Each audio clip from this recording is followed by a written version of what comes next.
Hoy les vengo a contar mi experiencia en Japón, parte 1, visitando lugares un poco diferentes a lo popular. Así que bienvenidos a un nuevo video de Davex. Al llegar nos trasladamos a Kioto, una ciudad que es muy tradicional, sin embargo vinimos a visitar algo diferente. Estamos en Toei Kyoto Studio Park. Aunque no parezca, este es un pequeño parque temático de anime, que este camino se parece al distrito rojo de Kimetsu no Yaiba, que es una mini ciudad ambientada en la época Edo, la época entre los 1600 y los 1800 en Japón.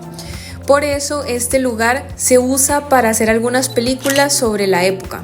Pero realmente este parque es del anime llamado Evangelion, que salió en el 95. De hecho casi no había nada de gente, y eso que fuimos a la 1 de la tarde. Las pocas personas que habían, de hecho, eran japoneses y un par de turistas, además de nosotros. A ese robot tamaño escala uno puede entrar y subir, y de hecho nos regalaron esta foto, vean.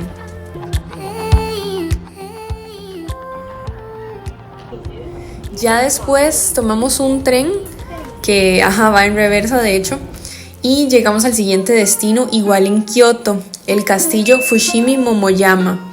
Este castillo se construyó en 1592. Entrar acá fue gratis y el cuidado que tienen del lugar, de los arbolitos, es una cosa brutal. Nosotros llegamos a las 3 de la tarde para que vean que ambas cosas se puedan hacer en un día. Sé que es un itinerario poco normal. Sé que se pueden hacer normalmente otras cosas, muchas en Kioto, porque yo las había hecho el año pasado, pero quería experimentar otros lugares más al suave. De hecho, por eso hicimos solo estos dos y son tranquilos, y a mí me está gustando mucho porque sucedió similar al parque pasado, que habían solo como 5 personas, además de nosotros, y 2 eran turistas. Entonces es súper tranquilo, porque ya de automático en su naturaleza los japoneses son muy tranquilos, entonces transmitió demasiada tranquilidad.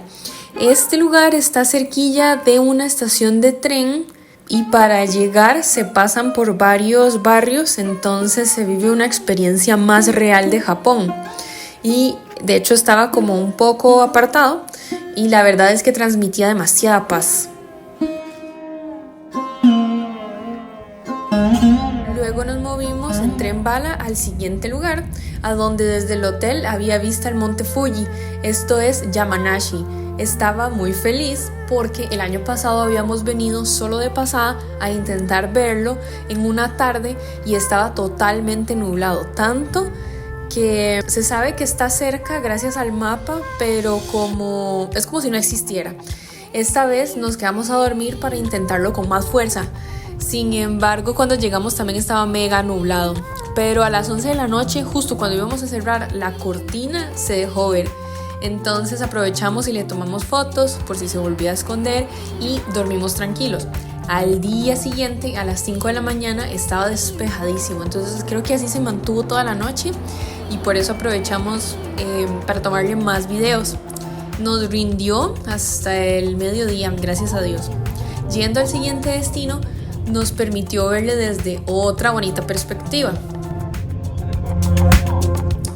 Y así llegamos a este parque, donde lo que más queríamos ver era lo de Naruto, donde está esta mini ciudad y el icónico restaurante de Ichiraku, donde Naruto y sus amiguis iban a comer ramen. Así es por dentro, y acá les muestro cómo es, que estaba un 8 de 10. Y la verdad es que estaba súper bueno y no le puse en 10 porque habían otros favoritos en el resto de Japón.